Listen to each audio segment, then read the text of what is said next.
I want to teach you how to start a business online the right way so you'll be fine. I know that business can be really scary, but if you follow these steps, you'll feel really merry. I created this class so you don't have to worry. You can take this class while eating chicken curry. I believe in you. I believe in your success. And if you work really hard, you can be your very best. On this journey, just know you are not alone. Simply watch these videos and pick up the phone. Call me if you ever need a helping hand, because I'm Adaka Consulting is your biggest fan.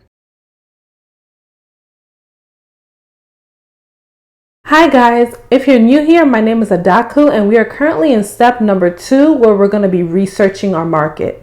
In step number 1, we discussed several businesses. We looked into drop shipping, we looked into starting a online membership site, we looked into digital products and so much more. But now, after you select the kind of business that you think you're going to be interested in, it's time to research your market. So let's get started. So why is researching your market important? Well, researching your market is important because it helps you with several things. Number 1, it can help you decide if the business that you want to get into is actually the right business to get into for you. Number 2, it can help you understand your target customers and their needs better. Number 3, it can help you with writing your business plan. Number 4, it can help you identify potential opportunities to grow and expand with your business. Number 5, it can help you see potential risks and challenges. Number 6, it can help you examine your competitive landscape and so much more. So before you delve into your business, this is definitely an important step to take. Now in this class, what I'm going to do is I'm going to provide you with questions, detailed questions that you need to ask yourself as you're researching your market. What I would suggest is that you take a paper and pen and write down these questions, and then afterwards fill down the answers so that you can get a clear idea of if the business that you're interested in getting into is actually the right kind of business. So as we get into the questions, I divided them into 4 sections to make it organized and easier for you guys. The first section we're going to be looking into deals with target audience. The second section we're going to be looking into deals with product pricing. The third section we're going to be looking into deals with business evaluation. And the fourth section we're going to be looking into deals with competitor research. So what I suggest is that in your notes, you write these 4 sections down, and then in these 4 sections, there's going to be questions that you're going to need to ask yourself as you research your market. And in the very end, I'll kind of give you guys an example using my business of what this information is going to help you get to in the end. Okay, so without further ado, let's delve in. So looking at target audience, as you're trying to decipher what your target audience is going to be for the business that you're interested in getting into, you need to break it down into their demographics, their psychographics, their geographics, and their behaviors. So what is the demographics of your target audience? What is their age range? All right. What is their gender? What is their income going to be? What is their education going to be? And what is their occupation going to be? Were you able to write those down? Age range, what is their age range? What is their gender? What is their income? What is their education? And what is their occupation under the category of their demographics? Now let's look under the category of their psychographics. Psychographics. All right, so what is their lifestyle like? What are their values? What are their attitudes? What are their personal traits? All right, so those are under the psychographics. And keep in mind, although you may not fully grasp the reason why this is important right now, it's definitely going to be understood better towards the end. So don't skip any of these questions that you need to write down. Ask yourself these questions because it's going to help you long term. So as we examine the geographic identity of your target audience, you need to ask yourself, where does your target audience live and work, and how does that affect their needs and preferences? And then in the last portion under target audience, as you examine the behavioral identity of your target audience, you need to ask yourself, how do they make their purchasing decisions and what influences them? And then ask yourself, what are their habits? Now, keep in mind that over time, as your business evolves, your target audience can change. And sometimes too, another thing that can affect your target audience is the economic climate. But understanding your target audience now in the beginning will help you do things like market to them and help you attract them to your business, which at the end of the day is essential to having a successful business. Now, if you have absolutely no idea how to find your target audience and how to answer the questions that I listed above, another thing you can do is find your competitors and go to their social media page and see who interacts with them or engages with their page, because more than likely you guys will have similar target audiences. So as you look, let's say for example, through the comment section of their posts, ask yourself, who are the people commenting? Are they women? Are they males? Are they younger people? Are they older people? And etc. Doing this will help you determine your target audience if you're having a hard time determining it for yourself. And with that information you find, you can use that to answer the questions and fill in the blank for your target audience. I hope you're keeping up and writing notes. If you need to pause this video, please do so. Now, this next category we're going to be looking into is product pricing. Okay, so these are the questions that you need to ask yourself for your business as you research your market. What is the estimated price range of your products or services? Based on your target audience's occupation/income range, will they be able to comfortably afford your products or service? Next question. If your products or services are expensive, how will you bridge the gap for interested customers? For example, my products for Valemion are expensive. I sell authentic designer handbags that go from hundreds to thousands of dollars. So one way I bridge the gap for interested customers is I provide a layaway. So if you have products or services that are expensive, how do you plan to bridge the gap for interested customers? The next question you should ask yourself is, how much does it cost to create or purchase your products for resale? And if you're selling a service, how much will it cost to complete the service, supplies, and etc.? The next question you should ask yourself under product pricing is, how much do your competitors sell the same products or services? And will your prices be cheaper, the same, or more expensive?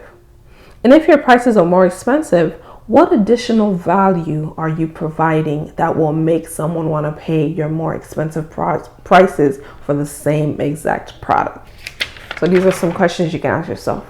You can also ask, are your products or services in demand? Is your target audience willing to pay your prices? And then you can also ask yourself, what pricing strategy do you plan to use with your business? So there are different strategies available that you can use with your business, such as penetration pricing, price skimming, value-based pricing, competitive pricing, cost plus pricing, premium pricing, and bundle pricing. There are more pricing strategies you can use, but these are some of the most popular ones. So let me explain what each one is, so that as you're answering this question, you can know exactly which route you want to take. And sometimes, like with my business, I have used multiple pricing strategies under in one business. So you can also do that as well. So the first one, penetration pricing, is when you offer a low upfront price to pull potential customers away from the competition, and then you're giving up short-term profits for long-term growth. So usually with penetration pricing, it's a temporary low costs in the beginning just to attract people, and then afterwards, after you've attracted people, you increase your price. An example of that is Netflix. Their prices have been increasing like crazy, but even though the prices have been increasing, people like me are still here. So that is an example of penetration pricing.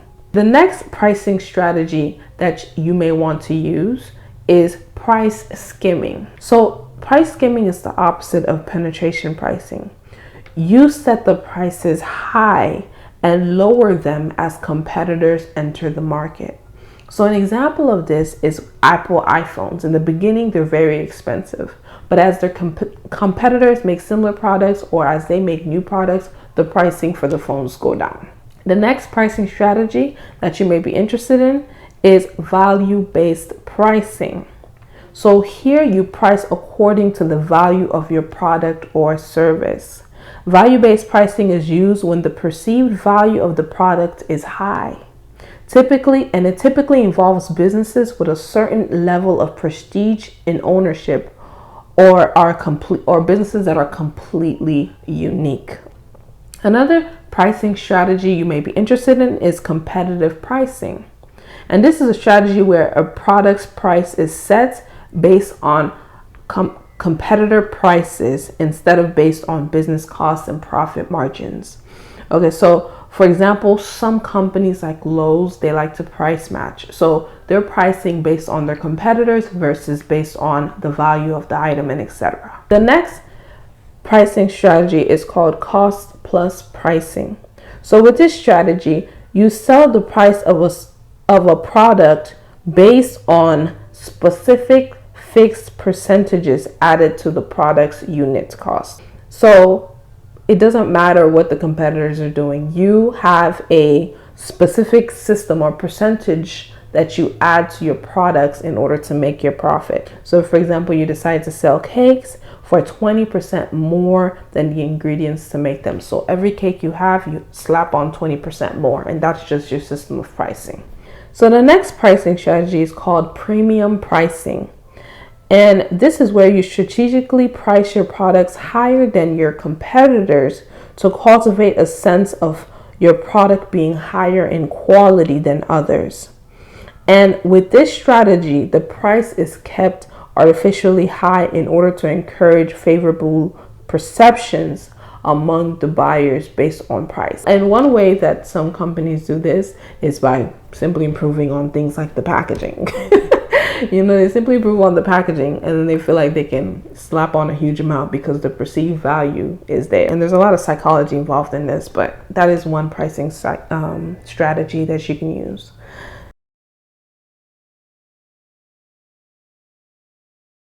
Now, the last pricing strategy that you can use that we're going to discuss is called bundle pricing. And with bundle pricing, companies combine complementary products and services together and offer them at a single, often reduced price. So these are some pricing strategies that you may be interested in using with your business. So as you delve into these different pricing strategies, you need to find out what pricing strategies you plan to use with your business.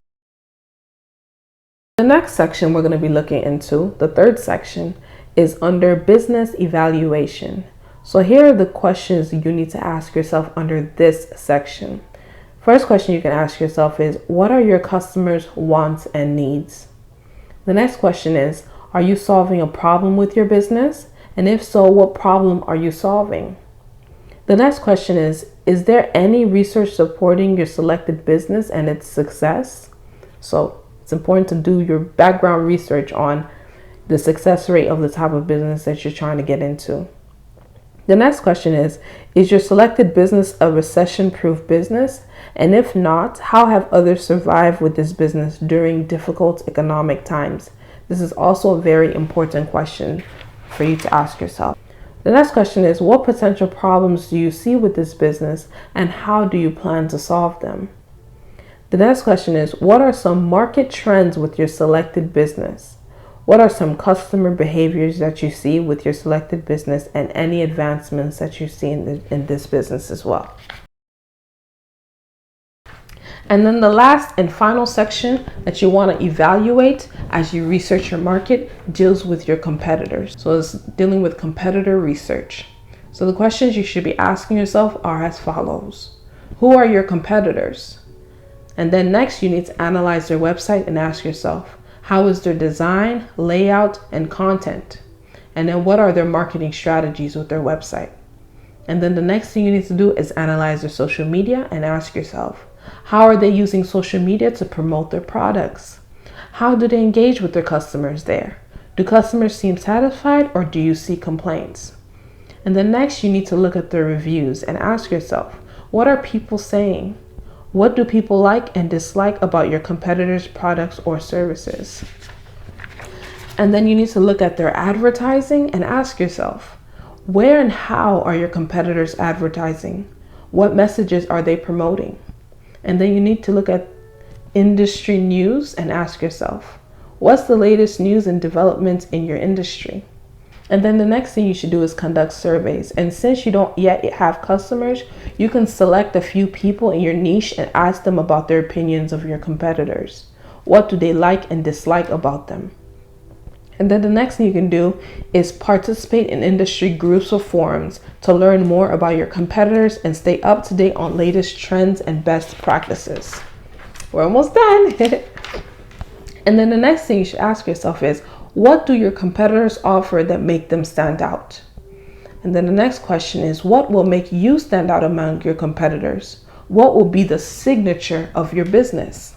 And then the next question you can ask yourself is, what will keep your customers or clients coming back? So these are all the questions that you should ask yourself as you research your market. I know it's a lot of questions, but sincerely, if you write it down, you'll be surprised at how quickly you can answer these questions. Some of them will take additional research. Some of them will be pretty quick. But overall, this is a step that you can complete within 1 or 2 days if you really put the effort in there. So now let me show you guys an example of how I use the information I gathered to create my target audience for Valemion. And this is an insider secret exclusive. I'm letting you guys into my business. So stay tuned for that clip. Oh, guys, I just finished eating some lamb chops, so now I have the strength to talk to you guys about this. So let's get into it. As you guys can see, I also wrote down the questions and answered them. So yes, I'm not going to ask you to do anything that I'm not doing myself. But this is actually where we're going to be focusing on. All right, so I'm a visual learner. Let me zoom in on here, okay? So I'm a visual learner. So in order to help me personally, I drew 2 people to represent my target audience. My first person is Fifi, and the second person is Gigi. I tried to find some names that that were very neutral. So Fifi and Gigi is what I came up with. So don't judge me, all right? Now Fifi makes $70,000 a year and Gigi makes over $100,000 a year. So let's see how some of the information gathered from researching our market can be used to describe Fifi and Gigi, and also used to create connections for my personal brand, you know, as I go along. And this is an example to help you guys see how you guys can maneuver the information to identify your target audience as well. So Fifi, as you guys can see, Fifi is bougie on a budget. She likes to shop at this thing was shaking.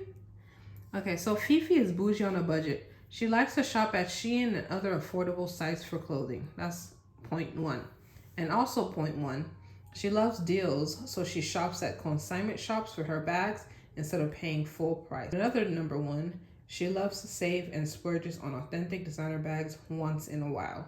Okay, so with all this information about Fifi, we know that she likes to find really good deals. So with that information in mind, on my website, Valemion, I created a bags under $500 section. you know, where people can find authentic designer handbags for under $500.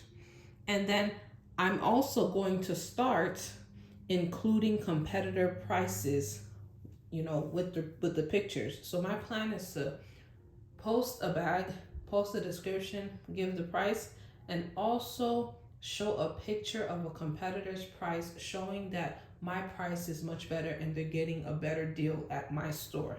So someone like Fifi would love something like that. Now, point number 2, Fifi likes to pair affordable clothing with a designer bag. Okay, and then she also feels like a good bag can elevate any outfit. And as you guys can see, that's also point number 2.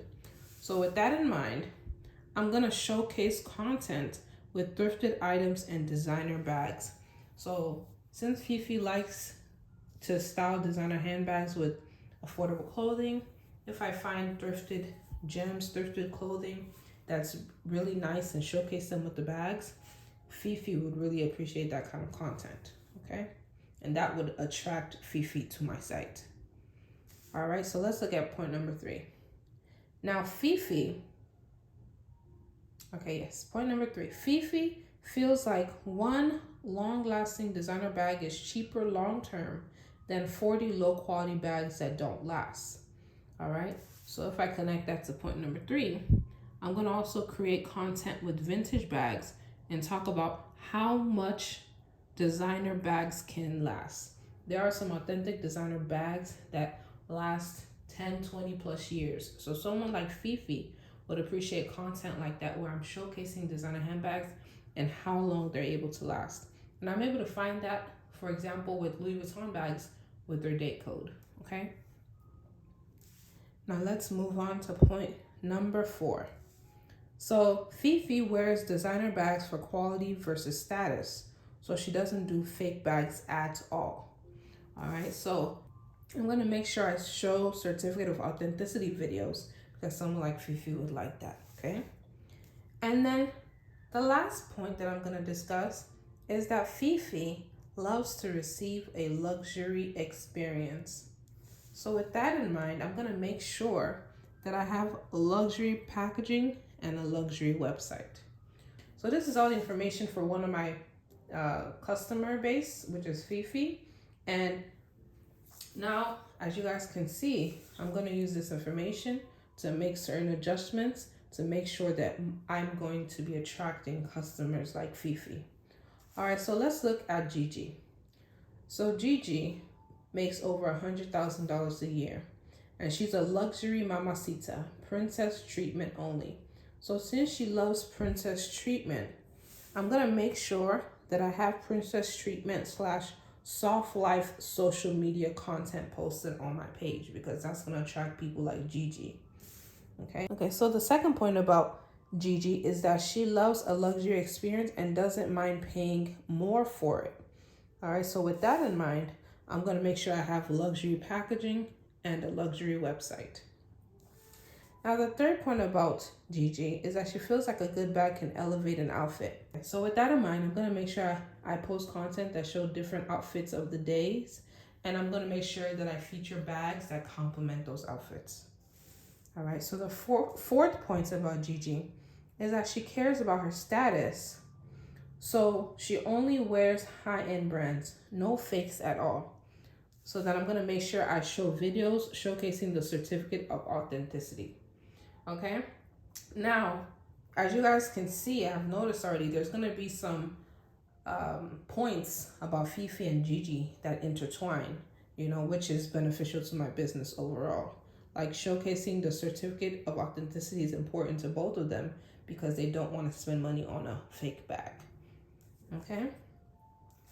Now, another point about Gigi is that she's hardworking, so she loves to find ways to treat herself. So with that information in mind, I changed my slogan to treat yourself. All right. So it's going to be Vale Mion, treat yourself. So anytime you're thinking of treating yourself, hopefully you can think of Vale Mion. All right. So the sixth point I'm going to be talking about is how Gigi loves consignment shops because she can purchase several authentic bags for the price of one. Okay. So with that in mind, I'm going to make sure I have amazing deals, you know, with Valemion. And that also connects to Fifi, because Gigi might also appreciate the $500 section, and she will also appreciate the fact that I'm going to showcase competitor prices and show that the deals are better on Valemion. Okay, now the 7th point I'm going to be discussing about Gigi is that her money is long and is always available. So if she sees something she likes, she will purchase it. And then also that Gigi is always looking for the best clothing and bags, and that she prefers quality over quantity always, okay? So with that in mind, I'm gonna make sure I have an elite bag section, which I do, where people that want the best of the best bags can click that section and see what we currently have in stock, okay? So this is just an example showing you guys how you can take the information you gathered from researching your market and zoom it in to identify and understand your target audience even better. And as you guys can see, you guys see how the dots connect.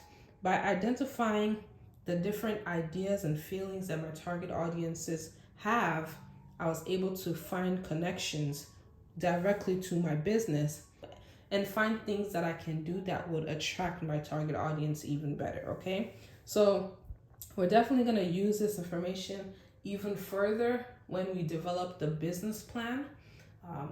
It's one of the steps is developing a business plan. I believe it's probably step number, let me check, it might be step number 4. Yes. So on step number 4, we'll be discussing writing your business plan. So we're gonna, you know, use this information to do that for sure. But yes, hope you guys enjoyed this video and this little snippet of behind the scenes of what some things I've done for Valemion and some things I plan to incorporate even more with my store. Okay, so hopefully this helps you. And if you're a visual learner, I highly suggest drawing out your target audience, because I know for sure that it helped me as I was mapping out the plan about how to approach my business or make it better, you know, for my target audience. Okay, so yes. All right, and that is the end of the step number 2, research your market. I hope all the information was helpful to you, and I hope you're able to learn something new. And if you need help researching your market, don't hesitate to contact me, because I'll be more than happy to walk you step by step, and we can research your market together and decide if the business you're interested in getting into is the best for you. Stay tuned for the next step, step number 3, which will be, step number 3 is choose your business name and legal structure. So stay tuned for that. And if you haven't already seen the class schedule, you can click below, because I posted the video with the class schedule information, so you can stay up to date or stay in tune with the class as it goes along. Thank you again for watching, and hope you guys have a beautiful rest of your day. Bye.